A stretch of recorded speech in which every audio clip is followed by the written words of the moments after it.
ಧಾರವಾಡ ಲೋಕಸಭಾ ಕ್ಷೇತ್ರದ ಬಿಜೆಪಿ ಪಕ್ಷದ ಪ್ರಮುಖ ಮುಖಂಡರ ಸಭೆ ಹುಬ್ಬಳ್ಳಿಯಲ್ಲಿ ನಿನ್ನೆ ನಡೆಯಿತು.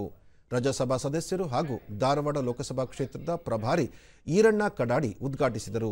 ಈ ಸಂದರ್ಭದಲ್ಲಿ ಧಾರವಾಡ ಲೋಕಸಭಾ ಕ್ಷೇತ್ರದ ಸಂಚಾಲಕ ಎಂ ನಾಗರಾಜ, ಬಿಜೆಪಿ ಪ್ರಮುಖರಾದ ತಿಪ್ಪಣ್ಣ ಮಜ್ಜಗಿ, ಲಿಂಗರಾಜ್, ಸೀಮಾ ಮಸೂತಿ ಮತ್ತಿತರರು ಉಪಸ್ಥಿತರಿದ್ದರು.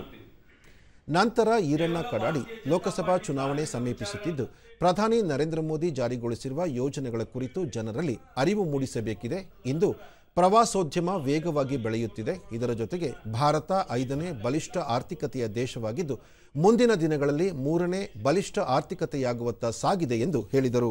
ಆರ್ಥಿಕ ಸ್ಥಿತಿ ನಮ್ಮದು ದೇಶದ್ದು ಯಾವಾಗ ಈ ದೇಶದೊಳಗೆ ಕಾಂಗ್ರೆಸ್ ಪಕ್ಷದ ಸರ್ಕಾರ ಇತ್ತು, ಮನಮೋಹನ್ ಸಿಂಗ್ ಅತ್ಯಂತ ಆರ್ಥಿಕ ತಜ್ಞ ಅಂತ ದೇಶ ಕರೀತದೆ. ಆ ಸಂದರ್ಭದಲ್ಲಿ ಕೂಡ ನಾವು 11ಕ್ಕಿಂತ ಕೆಳಗಿನ ಸ್ಥಾನದಲ್ಲಿದ್ದೀವಿ.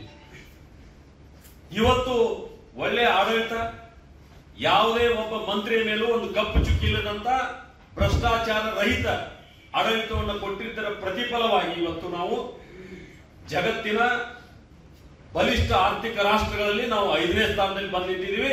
ಇನ್ನು ಬರುವಂತ ದಿನಗಳಲ್ಲಿ ನಾವು 3ನೇ ಸ್ಥಾನಕ್ಕೆ ಹೋಗ್ತಕ್ಕಂಥ ಗುರಿಯನ್ನು ಇಟ್ಕೊಂಡಿದ್ದೀವಿ ಅನ್ನೋದನ್ನು ಕೂಡ ಇವತ್ತು ನಾವು ನೆನಪು ಮಾಡ್ಕೊಳ್ಬೇಕಾಗ್ತದೆ.